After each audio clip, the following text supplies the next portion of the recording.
In our modern society, it seems like everyone is offended all the time, doesn't it? It's as though we've tripped and fallen into an era where being offended has become the norm. But what if I told you that this constant state of offense is often a symptom of deeper issues, like low self-esteem or a victim mindset? Imagine walking on a never-ending tightrope, always teetering on the brink of indignation. It's exhausting, isn't it?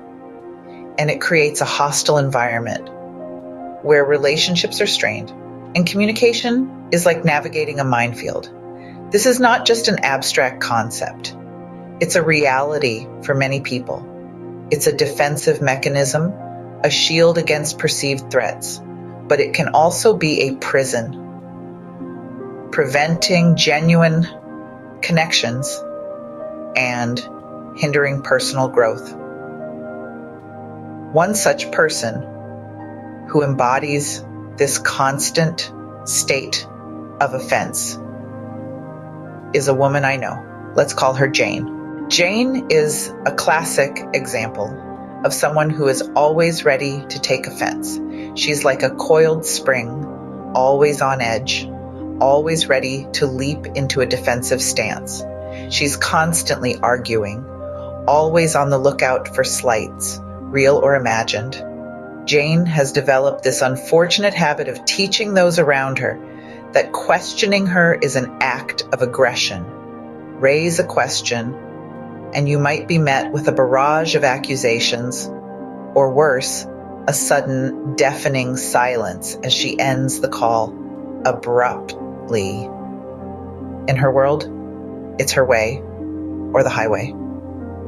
She'll gaslight you, convince you that you're the crazy one. She struggles to accept anything that doesn't fit her narrative, and this makes it incredibly hard for her to form and maintain relationships. People are initially drawn to Jane. She's fun, she's kind, she's vibrant. But once they start to see beneath that surface, they realize that there's more to her than meets the eye. Jane's relationships are often short-lived because she's quick to sever ties when things don't go her way.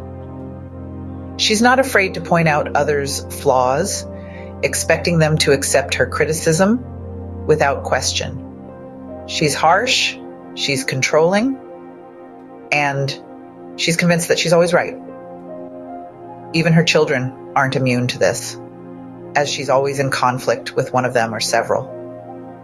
She can be very inappropriate, then acts surprised when her children are shocked by this.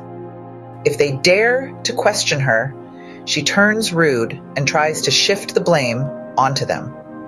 This constant state of offense, this need to control, it all stems from a place of low self-esteem and a lack of self-worth.